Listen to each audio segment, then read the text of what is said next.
Hace algunos años, Inside Crime trabajó en un proyecto sobre las provincias fronterizas de Centroamérica y Suramérica. Una de las zonas fronterizas más fascinantes es la que comparten Brasil y Paraguay. Todo tipo de drogas, contrabando y armas cruzan de Paraguay a Brasil todos los días. Y muchos brasileños buscan refugio en Paraguay para escapar del sistema judicial brasileño, que es mucho más robusto. Incluso tienen un nombre, brasiguayos. Pero a diferencia de las fronteras fuertemente militarizadas, como la de Estados Unidos y México, allí hay poco control. No hay cercas fronterizas ni guardias, y en muchas áreas solo hay un cartel que indica cuando se pasa de un país al otro. En ese contexto, nuestro codirector Stephen Dudley investigó a Dario Messer, uno de los fugitivos más buscados de Brasil, y él mismo un brasiguayo de medio tiempo. Messer encabezaba una sofisticada red responsable de lavar miles de millones de dólares en fondos ilícitos vinculados al amplio escándalo de corrupción Lava Jato, que implicó a las más altas esferas del poder político y económico de Brasil. La historia de esta semana sigue a Messer durante aproximadamente 2 años mientras se movía entre Brasil y Paraguay y utilizaba identidades falsas y sus conexiones directas con el entonces presidente del país, Horacio Cartes, para intentar evadir a la justicia. Esto es Tras el mayor blanqueador de dinero de Brasil, escrito por Stephen Dudley y leído por mí, Elisa Roldán.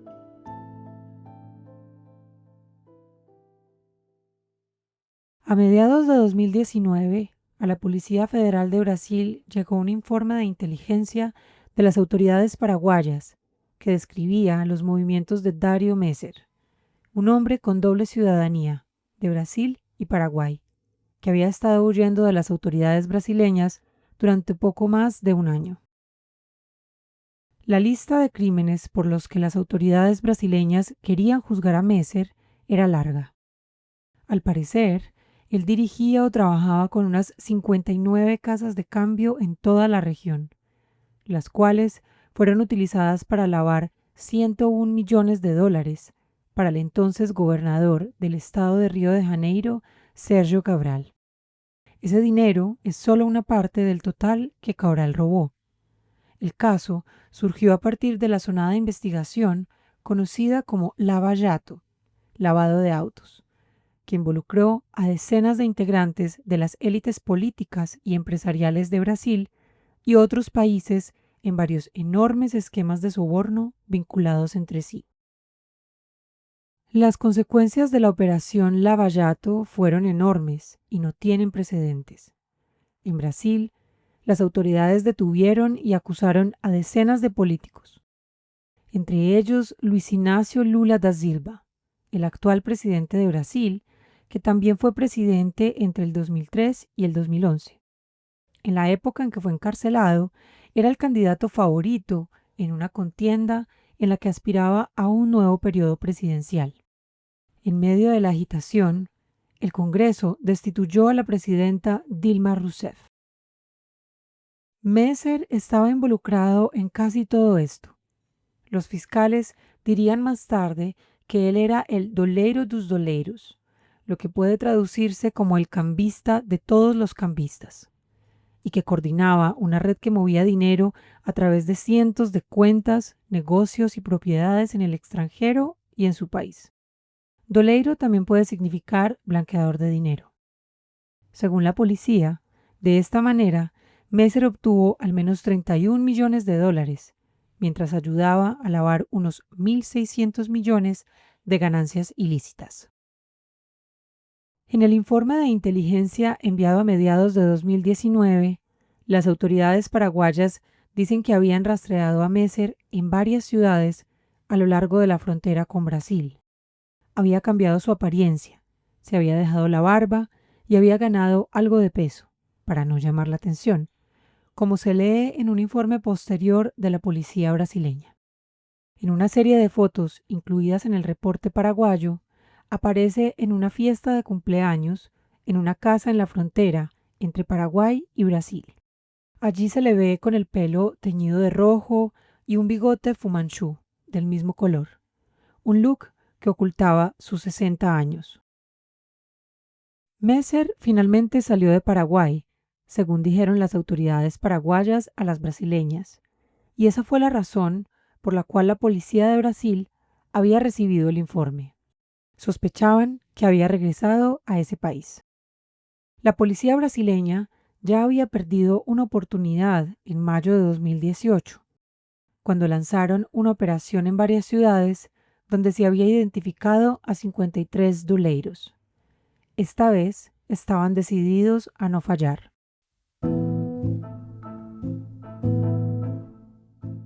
El arte de escapar. Messer sabía cómo evadir las investigaciones criminales. Lo había hecho en numerosas ocasiones desde al menos la década de los 90, cuando llegó a ser conocido por lavar el dinero de los ricos y famosos, así como por asistir a sus fiestas. Ambas cosas estaban, por supuesto, relacionadas.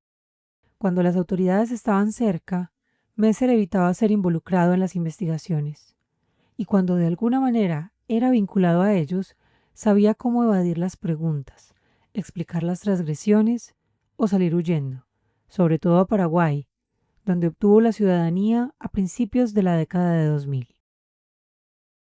En ese momento, su portafolio incluía estrellas de fútbol y políticos de alto nivel. Uno de los socios más famosos fue Ronaldo Luis Nazario de Lima, el futbolista por el que Brasil ganó su quinta Copa Mundial en 2002. Fue por ese entonces cuando ambos abrieron una discoteca con un par de socios que más tarde fueron arrestados por lavado de dinero. Ni Messer ni Ronaldo fueron acusados en dicho caso, el cual, según señaló la policía en su investigación, no estaba relacionado con el club nocturno. A este le siguieron otros roces con la ley. A mediados de la década de 2000, Messer fue vinculado al caso Mensalão, un esquema mediante el cual el Partido de los Trabajadores les daba un pago mensual a ciertos políticos como soborno para obtener su apoyo a las medidas legislativas del partido y para que aprobaran contratos gubernamentales. Numerosos líderes del Partido de los Trabajadores fueron a la cárcel. Aunque el nombre de Messer apareció en otros casos de corrupción, él siempre logró escapar. Aún así, sus roces con la ley lo hicieron cada vez más cauteloso. Además de obtener la ciudadanía paraguaya, trasladó a su familia a Nueva York y en 2009 supuestamente se retiró para dedicarse al yoga, como consta en el informe policial. Dado que tras los ataques terroristas del 11 de septiembre de 2001 se impusieron medidas regulatorias más estrictas sobre dineros ilícitos, Messer estableció protocolos para que sus operadores evitaran acercarse demasiado a clientes corruptos. Los conectaba entre sí en lugar de hacer las transacciones por su propia cuenta. Estas tácticas funcionaron durante casi 2 décadas. Pocos miembros de las élites o sus operadores fueron enjuiciados, ya que la mayoría de los recursos fiscales y policiales del país se dedicaron a encarcelar a los grupos criminales de clase baja.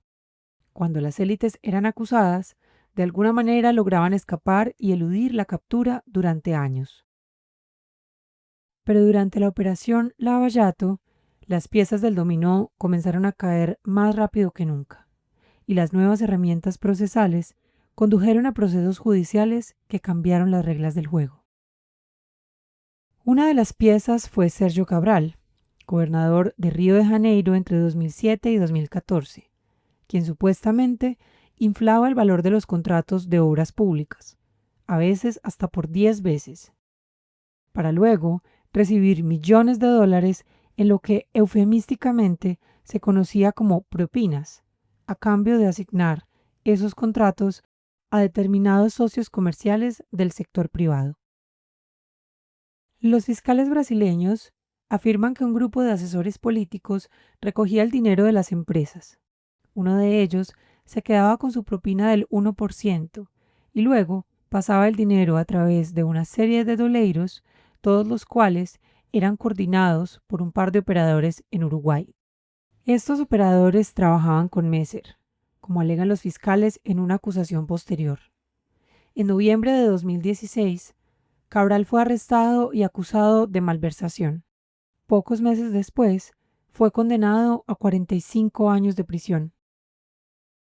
Varios de los ayudantes de Cabral colaboraron con la justicia, y en marzo de 2017, las autoridades de Uruguay capturaron a los operadores de Messer en ese país, Vinicius Claret y Claudio Fernando Barbosa.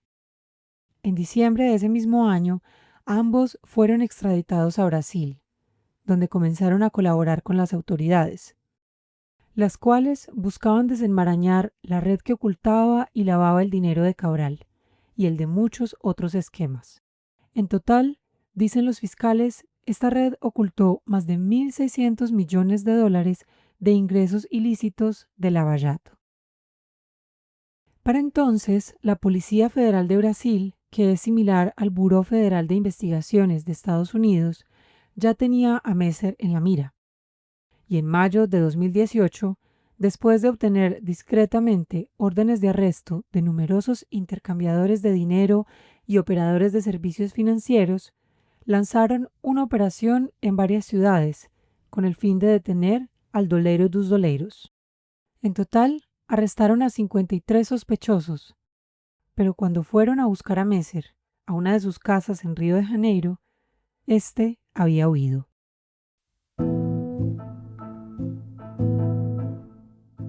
Un brasiguayo y un hermano del alma. Para las autoridades brasileñas, la huida de Messer a Paraguay no fue sorprendente. Desde 2014, cuando Lavallato se hizo público y empezaron a arrestar operadores, políticos y empresarios, Messer había trasladado la mayor parte de sus operaciones al país vecino. Además de tener la ciudadanía, allí tenía contactos. Según autoridades paraguayas, nombradas en documentos legales brasileños, durante sus primeros meses como fugitivo, Messer se escondió en una hacienda de Roque Fabiano Silveira. En una foto de finales de mayo de 2018, obtenida más tarde del teléfono de Messer, se ve una puesta de sol con los últimos rayos de luz cayendo sobre algunas vacas y colinas del Salto del Guairá, un desolado municipio paraguayo en la frontera con Brasil, donde Silveira tiene propiedades. Silveira es uno de los numerosos brasiguayos que trafica cigarrillos de Paraguay a Brasil, según los documentos judiciales brasileños. Las autoridades brasileñas también lo relacionan con dos asesinatos, el de un funcionario de aduanas y el de un empresario, los cuales, según las mismas autoridades, lo llevaron a establecerse de manera permanente en Salto del Guairá. El apodo de Silveira, dice la policía, es 01, en alusión a su condición de segundo contrabandista más importante del país. El principal operador del contrabando de Paraguay es Horacio Cartes, el expresidente del país. Mucho antes de convertirse en presidente de Paraguay en 2013, Cartes había construido un imperio tabacalero. Su empresa, Tabacalera del Este, o Tabesa, suministraba hasta el 80% de los cigarrillos de contrabando consumidos en Brasil, un negocio valorado en miles de millones de dólares. Tanto Silveira como Messer conocían a Cartes desde hacía años. El padre de Cartes era el principal inversionista en una casa de cambio de la familia Messer en la frontera entre Paraguay y Brasil en la década de los 80, como afirman las autoridades brasileñas. Y cuando Cartes tuvo problemas legales en la década de los 90, el padre de Messer lo acogió y protegió, como afirma la Policía Federal de Brasil. Más tarde, según el hijo de Messer, este y Cartes compraron propiedades juntos. Messer era, como Cartes diría más tarde, el hermano del alma del presidente paraguayo. A Messer le convino el hecho de que Cartes todavía era presidente de Paraguay en el momento en que salió huyendo de la policía brasileña. Allí urdió un plan para entregarse a las autoridades paraguayas. Obtendría un arresto domiciliario y sus contactos de alto nivel podrían impedir su extradición a Brasil. Este era un plan que había funcionado para otros fugitivos brasileños anteriormente, por lo que Silveira le consiguió a Messer un abogado con buenas conexiones, y, en una carta que Silveira le pasó a Cartes, Messer le solicitaba a este último un préstamo de $500,000 para pagar el abogado y otros gastos legales. Desafortunadamente, mis fondos han sido bloqueados, escribe Messer en su misiva a Cartes, refiriéndose a sus múltiples cuentas, y necesito tu ayuda para cubrir los gastos legales. El plan se puso en marcha y Silveira le consiguió a Messer un apartamento en Asunción, donde éste podía vivir durante su arresto domiciliario.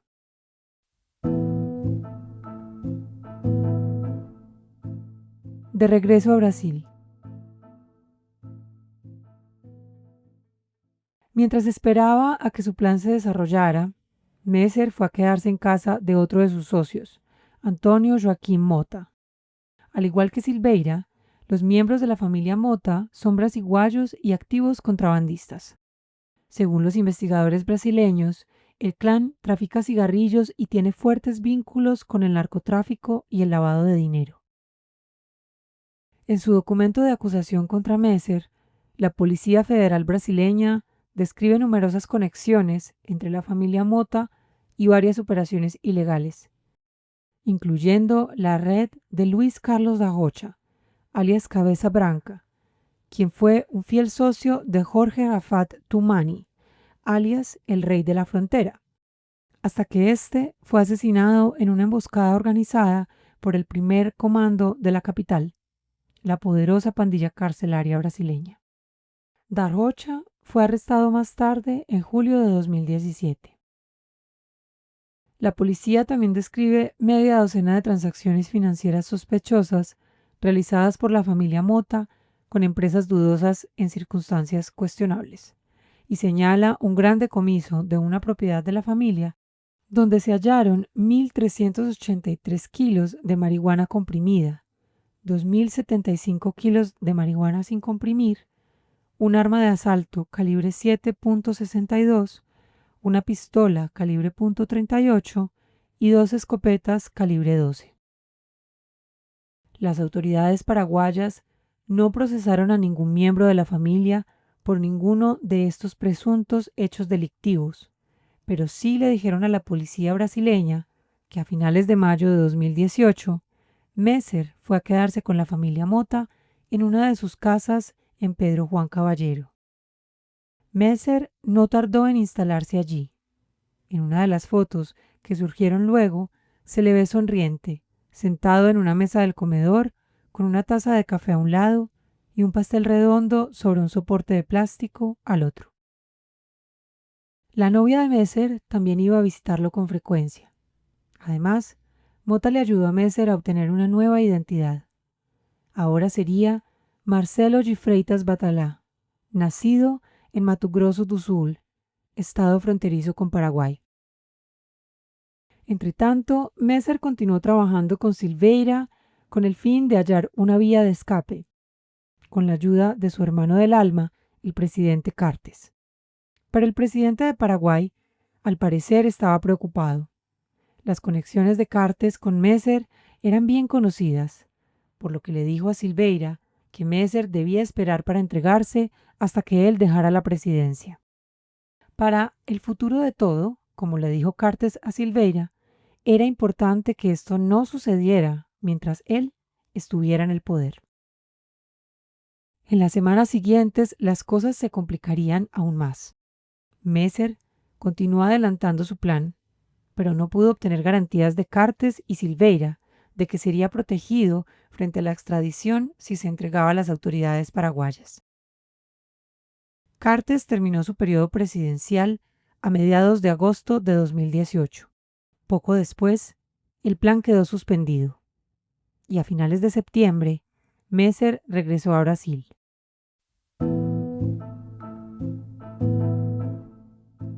¿Cómo lavar miles de millones? En Sao Paulo, Messer también tenía una red y la activó. aunque había obtenido una identidad falsa en Paraguay, a veces asumía la identidad del padrastro de su novia, la cual utilizaba para ingresar a un gimnasio de la zona. Y en marzo de 2019, probablemente con la ayuda de su antiguo socio Najun Azario Flato Turner, él y su novia se mudaron a un apartamento a nombre de ella en la calle Pamplona, en un elegante barrio del centro conocido como Jardins, justo al lado de la avenida Paulista. Para doleiros como Messer, Turner era no solo un ícono, sino además un mentor. Los fiscales lo describen como uno de los mayores contrabandistas de oro de Brasil. Turner, dicen los fiscales, también era un doleiro, y al igual que Messer, estaba relacionado con numerosos escándalos políticos en Brasil. A principios de la década de los 90, por ejemplo, el uruguayo trató de encubrir al entonces asediado presidente Fernando Collor de Mello, quien enfrentaba cargos de malversación, diciendo que había prestado $3.75 millones para su campaña. El préstamo, supuestamente, fue cambiado por oro. La artimaña, que luego se conoció como Operación Uruguay, no fue efectiva. El Congreso destituyó a Collor de todos modos. No se presentaron cargos contra Turner, pero el término Operación Uruguay se convirtió en un comodín en Brasil para referirse a los políticos que intentaban fabricar una coartada. Más tarde, los investigadores conectaron a Turner con el caso Mensalão y con otros casos de corrupción política. Pero al igual que Messer, Turner supo usar sus contactos para escapar del sistema judicial. De hecho, había estado prófugo durante meses, viviendo en Sao Paulo, a pesar de que existía una orden de arresto en su contra desde octubre de 2017. Turner y Messer también habían trabajado juntos mucho tiempo. Documentos de la policía brasileña indican que Turner fue quien convenció a Messer de trasladar sus operaciones a Uruguay en cierto momento en 2003, para que ambos pudieran operar sin ningún obstáculo. Y para cuando, una década más tarde, Messer estaba lavando los ingresos corruptos de políticos vinculados a Lava Jato, Turner estaba manejando varias de las cuentas de Messer. De hecho, los investigadores brasileños dicen que entre 2011 y 2016, Turner intercambió millones de dólares en efectivo y propiedades para Messer, en gran parte a través de una agencia de viajes que ofrecía paquetes turísticos y de una casa de cambio interna, un típico esquema usado por los blanqueadores de dinero para ocultar el movimiento de grandes cantidades de divisas. Entonces, no es sorprendente que cuando Messer se dio a la fuga en mayo de 2018, hubiese acudido donde Turner, quien se convirtió, como dijo la policía, en su mejor amigo y consejero. Además de la agencia de viajes, Turner y Messer usaron lo que llamaban el sistema dólar cabo para obtener dinero para Messer. Según documentos judiciales brasileños, dicho sistema es similar a lo que a veces se denomina operaciones espejo o acuerdos consecutivos. Estos se basan en la confianza. Un socio mueve dinero o capital en la cuenta de una de las partes en un país. El otro hace lo propio y mueve una cantidad igual de dinero o capital en la cuenta de la otra parte en otro país. En otras palabras, la transacción se realiza sin que nada de dinero cruce ninguna frontera. Para los doleiros que también blanquean dinero, esta no es más que la primera etapa de un proceso. Si se obtiene ilegalmente, el dinero podría moverse, pero todavía está sucio y tendría que pasar a través de al menos un negocio, una propiedad o una cuenta bancaria más antes de regresar al propietario. Esto es lo que Messer y su red estaban haciendo para Cabral, como sostienen los fiscales en la acusación contra la red. El proceso era relativamente simple, pero difícil de rastrear. La propina de los contratistas llegaba a un agente político, el cual se la pasaba a la red de Messer, quienes luego la depositaban en una cuenta en Brasil que era acreditada mediante el movimiento de dinero en otro banco paralelo en el extranjero.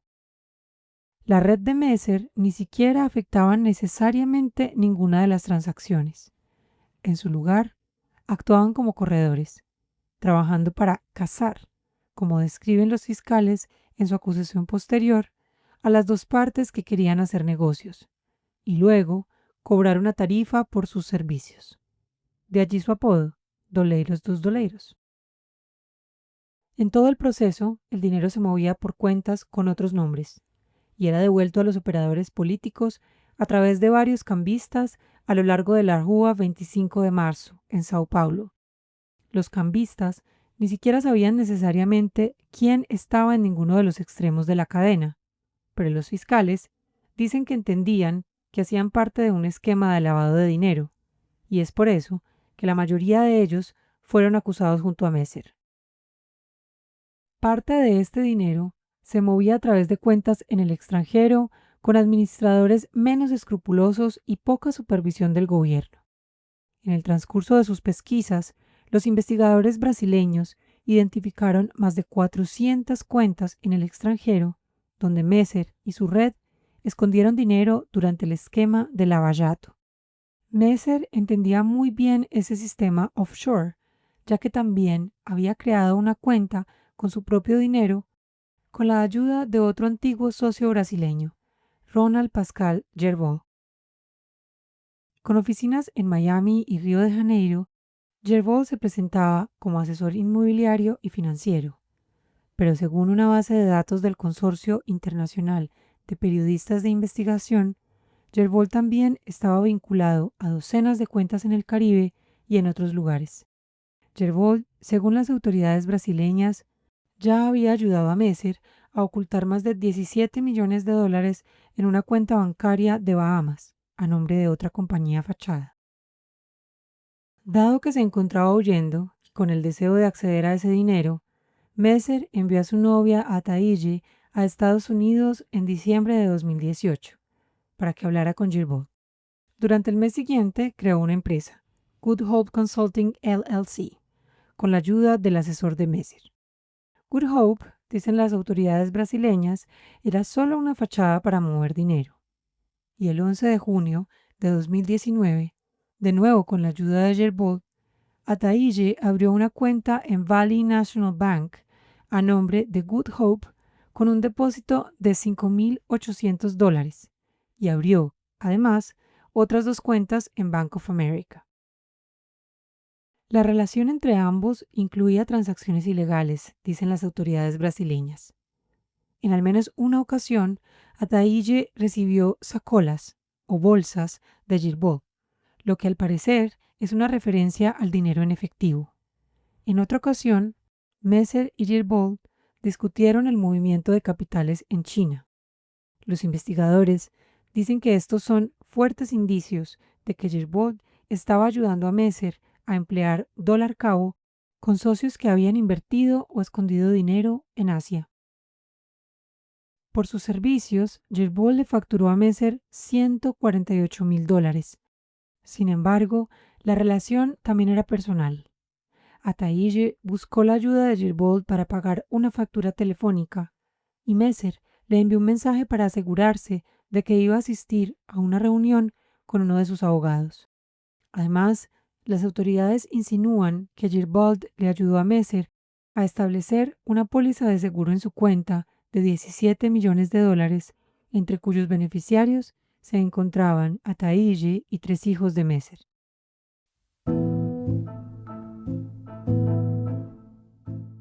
Una carrera por el dinero de Messer.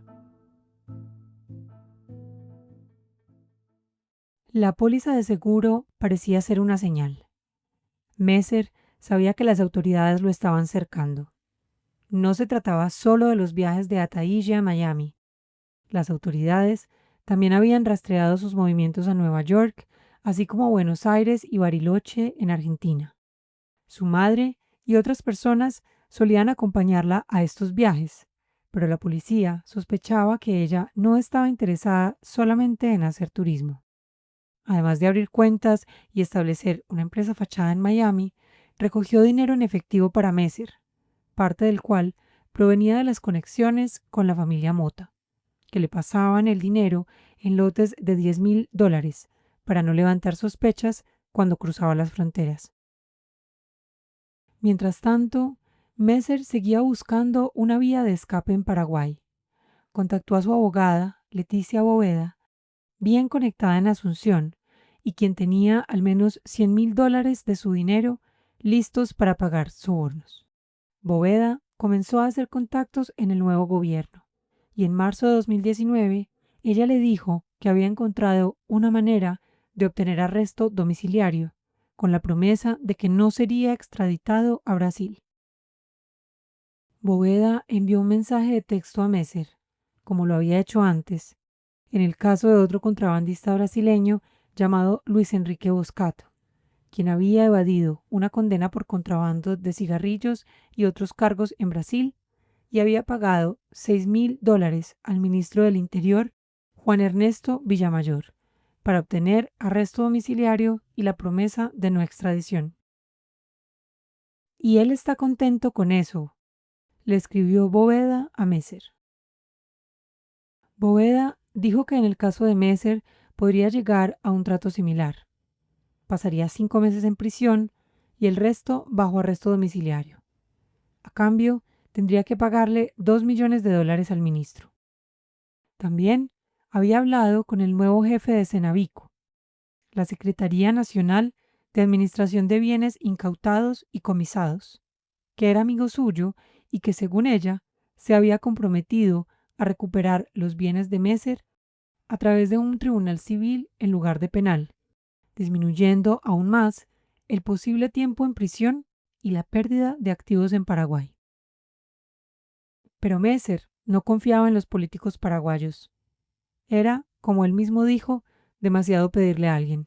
Hay un dicho en portugués, escribió en uno de sus mensajes de texto: cuando recibes más vueltos de lo que debes recibir, el santo comienza a sospechar.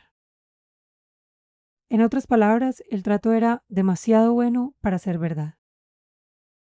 Frustrado una vez más, Messer volvió a su plan original y contactó a su hermano del alma, Cartes, a través de su verdadero hermano, Julio Messer, quien vivía en Nueva York. Según los mensajes de texto de Messer con Boveda, Cartes iba a ponerla en contacto con un senador paraguayo para que comenzaran a planear los detalles de su arresto domiciliario. El senador finalmente envió a un emisario.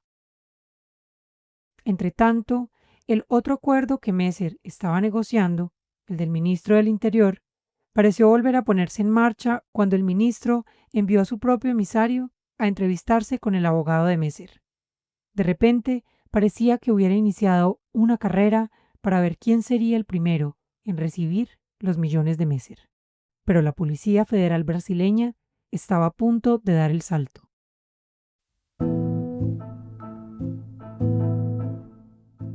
Un mandadero. A principios de julio de 2019, las autoridades brasileñas llegaron a un acuerdo con la ex esposa de Messer y sus 3 hijos, quienes acordaron dar testimonio y devolver 370 millones de reales, 95 millones de dólares. Además, capturaron a un socio de Messer en Río de Janeiro poco después. Y a finales de julio, la policía localizó la residencia de la novia de Messer, Ataíde, el apartamento de la calle Pamplona en Jardins.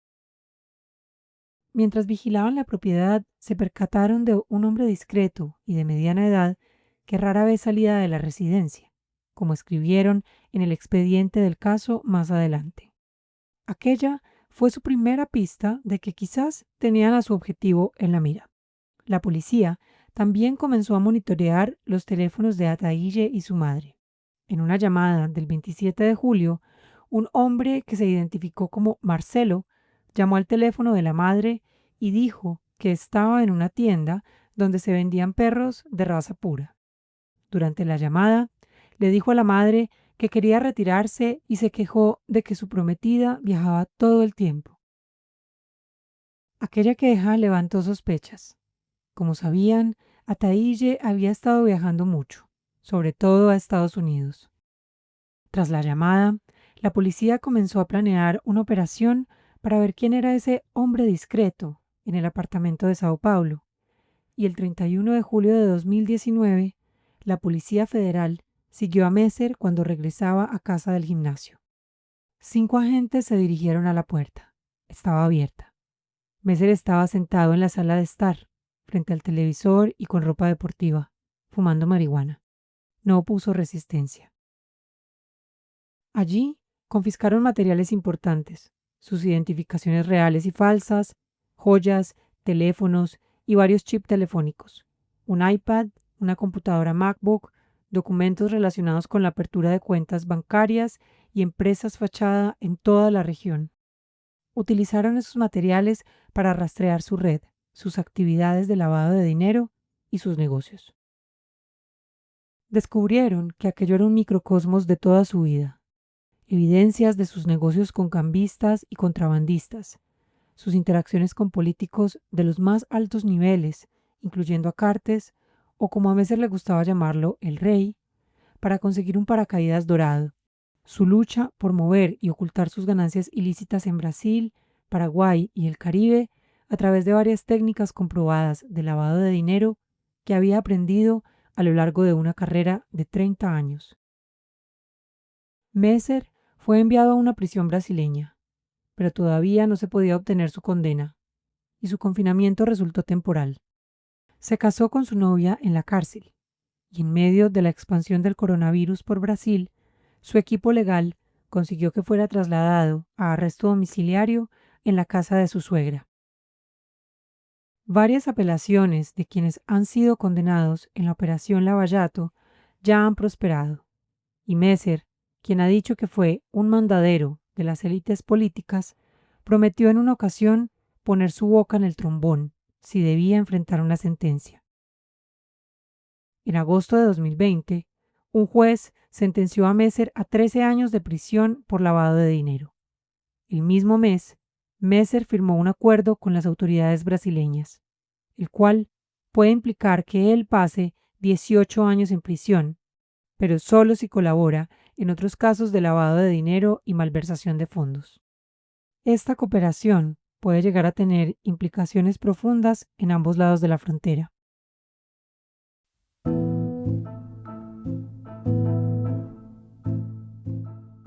Esto fue Tras el mayor blanqueador de dinero de Brasil, publicado originalmente el 4 de marzo de 2021, escrito por Stephen Dudley y leído por mí, Elisa Roldán. Para escuchar más de nuestras historias en audio, podcast y periodismo narrativo de largo formato, síganos en Spotify, YouTube, Apple Music y Amazon Music. Y para conocer más historias sobre cerebros criminales, redes transnacionales y las dinámicas del crimen organizado en toda América Latina, visite insidecrime.org. Gracias por escucharnos.